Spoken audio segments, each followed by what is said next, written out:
मित्रों नमस्कार। मित्रों, आज 1 दिसंबर की तारीख है। कल 30 नवंबर तक पूरे जो 5 सूबों के इलेक्शन होने को थे वो संपूर्ण हो गए। मिजोरम से शुरू होके मिजोरम और छत्तीसगढ़ होते हुए राजस्थान और राजस्थान के और कल 30 तारीख में तेलंगाना में वोटिंग हो गई। अब जैसे कि हर साल होता है, वोटिंग के बाद में जो एजेंसीज होती हैं, जैसे ये पेपर वाले लोग होते हैं या चैनल होते हैं, उनके साथ और एजेंसी मिलके एग्जिट पोल निकालते हैं। उससे एक आइडिया होता है कि किस तरह से एग्जिट पोल का मतलब हुआ है पोल से जो निकलते, जो एग्जिट करते हैं, जिन लोगों से उनसे पूछा जाता है कि आपने किस पॉइंट पे किसको वोट दिया, और उसमें बाकायदा पूरा एनालिसिस पूरा वो करते हैं कि मतलब किस कौम का वोट किधर गया और किन लोगों ने किस पॉइंट पे वोट दिया है। ये सब बातें जो है उसमें निकाल के फिर एक आइडिया निकालते हैं कि किसकी मतलब यहाँ पे सरकार बनने, यानी कौन जीत रहा है। तो इस तरह की 10-12 एजेंसी ने हर चीज़ जैसे निकालते हैं वैसे निकाले ही हैं। जैसे ABC न्यूज़ के साथ सी वोटर निकालता है, दैनिक भास्कर निकालते हैं, इंडिया TV के साथ CNX वाले निकालते हैं, 24 न्यूज़ जो है न्यूज़ 24 वाले टुडे चाणक्य के साथ निकालते हैं, TV9 भारतवर्ष वाले भी निकालते हैं। इसी तरह के कई एजेंसी निकालती हैं, 10-12 से ज़्यादा ही हैं। और टीवी ये का नाम NDTV वालों ने फिर पोल ऑफ पोल्स का मतलब इनको क्लब करके इनको देखा कि किसका वोट किधर झुकाव ज़्यादा है, मतलब किधर कौन सी एजेंसी ज़्यादा कर रही है, उसमें फिर इनके जो समझ में आता है अपना एनालिसिस करके फिर वो बताते हैं। तो NDTV वालों का भी ये है। अब इसमें जो जिस तरह से निकलता है, चूँकि थोड़ी राजनीतिक कुछ है, मैंने पढ़ा है मेरे एकेडमिक में भी पहले पॉलिटी और इंडियन कॉन्स्टिट्यूशन, पॉलिटिकल थिंकिंग वगैरह, पॉलिटिकल फिलॉसफी वगैरह, ये सब मैंने पढ़ी थी अपनी डिग्री क्लासेज में, PG में। तो उस की थोड़ी बहुत फंडामेंटल नॉलेज है और कुछ अपनी दिलचस्पी भी है पूरे समाज के होने के नाते। हाँ, कभी कभार मैं थोड़ा सा वीडियो डाल भी देता हूँ, लेकिन हालांकि उसे कोई देखता नहीं, क्योंकि मेरा कोई पॉलिटिकल बैकग्राउंड तो है नहीं, ना मैं किसी पार्टी से संबद्ध हूँ। फिर भी वो अपनी, अब ये जो पोल का जो एग्जिट पोल आया है, जो आइडिया आया, उसमें थोड़ी सी मैं बात आप लोगों से शेयर करना चाहता हूँ।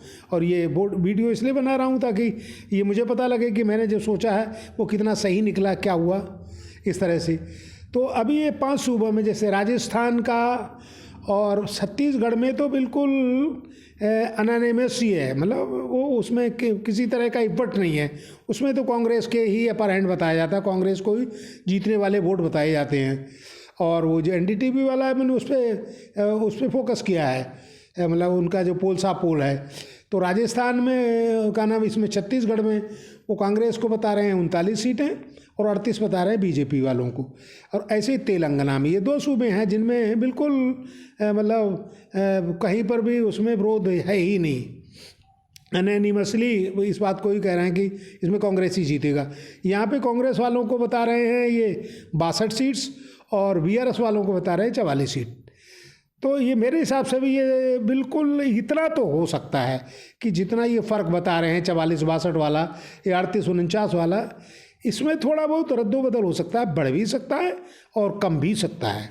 लेकिन वहाँ जीत मेरी समझ से वहाँ कांग्रेस को ही जो मिलना चाहिए सीट, कांग्रेस को ही विक्ट्री मिलनी चाहिए, कांग्रेस की गवर्नमेंट बननी चाहिए। अब आता है आपके उनमें 2 पे ज़्यादा वो है स्थिति बड़ी अजीब सी, जैसे राजस्थान में और मध्य प्रदेश में। तो इसमें जो 10-12 एजेंसी हैं, कुछ एजेंसी तो कांग्रेस को बता रही हैं, राजस्थान में भी बता रही हैं, और उसमें क्या नाम मध्य प्रदेश में बता रहे हैं, कुछ लोग दोनों में BJP वालों को ही बता रहे हैं। अच्छा, उसका जो इन्होंने निकाला है NDTV वालों का पोल पे, उस पर थोड़ा सा मैंने पहले बताया, मैंने फोकस किया है। तो वो जो है राजस्थान में 104 बता रहे हैं BJP को, और उसको बता रहे हैं, कांग्रेस को बता रहे हैं 85। तो वहाँ पे BJP का परसेंट बता रहे हैं।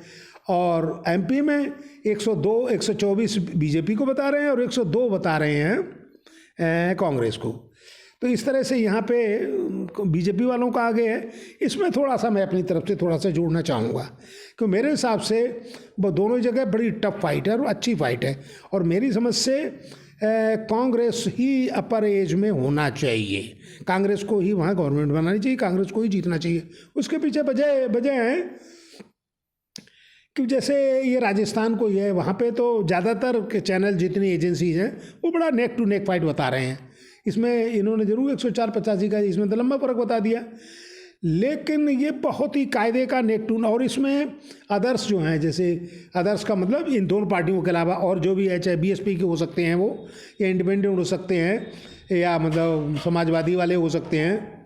तो एक दो इन्होंने का नाम इसका लोकदल वालों ने, ये यूपी वाले जो जयंत वाली पार्टी ने भी इन्होंने एक दो को खड़ा किया था, और ये आपका आम आदमी पार्टी भी खड़ी हुई थी। तो इसको अगर ये लोग जैसे इसको 10 बता रहे हैं, अगर इन लोगों ने 2 के आंकड़े में ये पहुंच गए, मतलब राजस्थान में 10 से ऊपर, या 10 या 10, 15, 20 जो भी जिस तरह से पहुंच जाएंगे, तो तब तो थोड़ा सा कांग्रेस को ही नुकसान होगा। तब कांग्रेस हो सकता है नीचे आ जाए और बीजेपी को वहाँ पे वो मिल जाए, इसको बीजेपी का हो सकता है।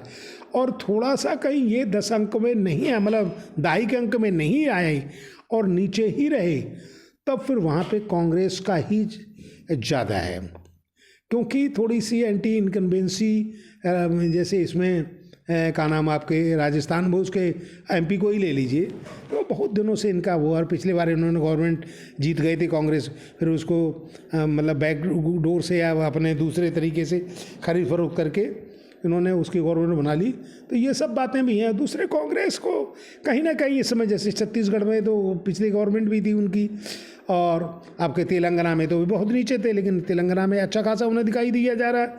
तो कांग्रेस में एक नई वो आई है, ऊर्जा आई है दूसरे कांग्रेस के हिसाब से, वो अब तो बहुत चीज़ें लेके चल रहे हैं।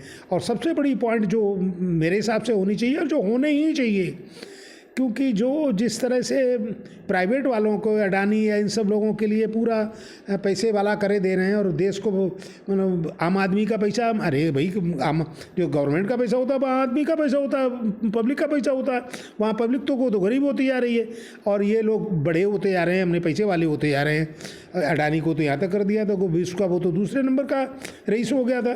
तो इस तरह से लोगों के समझ में आ रहा है। और जो फिर इन्होंने थोड़ा सा सोशल इंजीनियरिंग पे भी ध्यान दिया है, पहले इतना ये लोग नहीं करते थे। तो जैसे वो का ना वही ओबीसी वाले पे और इन सब पे वो किया गया है। तो उस तरह से मेरी समझ से तो अगर अदर्स का कहीं सीट ज़्यादा निकल गई, 10 से निकल गई, 15 निकल गई, हो सकता है 20 भी निकल जाए, इस तरह की अगर निकल गई जाए, तब तो बीजेपी का वहाँ पे फ़ायदा हो सकता है, कांग्रेस एक बार को नीचे आ सकती है। और अगर अदर्स में ज़्यादा वो नहीं कर पाए, ज़्यादा वोट, जैसे पीडीए का वोट होता है या दलित वोट होता है, इस तरह का वोट अगर ये ज़्यादा नहीं खींच पाए, तब तो वहाँ निश्चित तौर पर ही कांग्रेस को ही आना चाहिए। अब राजस्थान को ले लीजिए, राजस्थान को हालांकि इन्होंने पोल्स में तो थोड़ा लंबा फर्क बताया, वैसे नेक टू नेक फाइट ज़्यादा बता रहे हैं। कुछ एजेंसीज बता रही हैं राजस्थान बीजेपी जीतेगी, कोई बता रहे हैं कांग्रेस जीतेगी। लेकिन इसमें जो है नहीं, ये थोड़ा सा जो ज़्यादा सीट वाली, वहाँ तो ज़्यादा नहीं होगा, मध्य प्रदेश में तो अदर्स का मुश्किल ज़्यादा नहीं होगा, लेकिन वोट परसेंटेज, वोट शेयर में थोड़ा सा फ़र्क पड़ सकता है कि वोट शेयर ज़्यादा चला जाए, सीटें बेशक कम रहे, तो थोड़ा सा कांग्रेस को नुकसान रहेगा। राजस्थान में वोट शेयर के साथ साथ मतलब वहाँ पे जीतने के चांस अदर्स के भी हैं, क्योंकि वहाँ पे जैसे इनके वही रावण, जो उनकी भाली पाड़ी यूपी वाले जो हैं आज़ाद, क्या नाम उनका, जिन्हें रावण कहा जाता है, वो दलित के हिसाब से आजकल तो बड़ा पैसा होता है, आदमी जो सीधी पब्लिक है उसे समझाने वाले, जो का नाम ये, अरे ये थर्ड का नाम 4th स्टेट वाले जो मीडिया वाले हैं, वो तो अजीब राग है उनका। तो वो तो आजकल मोनेटाइज, वही उसमें जो सरकार जिसके हिसाब से उन्हें पैसा देती है या उनसे काम वो करती है, तो वो तो उसी की तरफ से वो कर रहे हैं, वो कायदे से समझा नहीं पा रहे हैं। तो वहाँ पे सीट मिलने के भी चांस औरों के भी है। अगर वहाँ सीट ज़्यादा निकल गई, तब तो फिर कांग्रेस को नुकसान हो सकता है। और कांग्रेस अगर सीटें न निकली, कम निकली सीटें, वो एक मतलब 2.5 अंक में नहीं पहुँचे या उससे नीचे रह जाएं, तब तो फिर वहाँ पर भी बीजेपी को नीचे आना चाहिए, कांग्रेस को ही जीतना चाहिए। अब ये तो 4 सूबे ये इस तरह के हो गए। अब एक बचता है मिजोरम। मिजोरम में वोट शेयर में दूसरे नंबर पे कुछ एजेंसी ने दिखाया है कि वहाँ कांग्रेस का वोट शेयर एमएनएफ से कम है, किसी में दिखाया है जेडपीएम से कम है।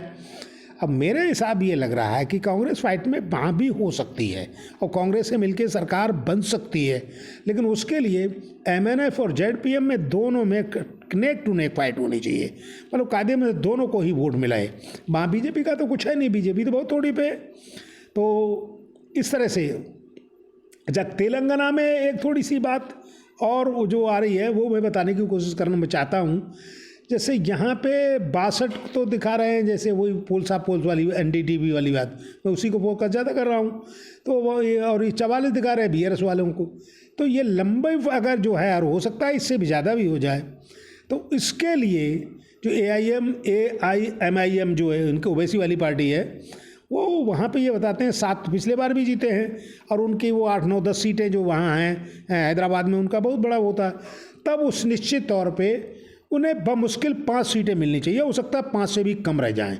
अगर वो 5 या 5 से कम रह जाते हैं तब तो फिर कांग्रेस वहाँ बड़ी जीत जो है, अच्छी जीत में आनी चाहिए। तो ये सब जो है आकलन करने की कोशिश की गई है, और वैसे सब मिला के मतलब मेरा अपना जो व्यूज मर रहा है वो मैंने बताई कि किस सूबों में क्या क्या पॉइंट बन सकते हैं। 2 सूबों को तो क्लियर है, तेलंगाना का और छत्तीसगढ़ का, वहाँ तो क्लियर कर सब एजेंसी दिखा रहे हैं, सब बता रहे हैं।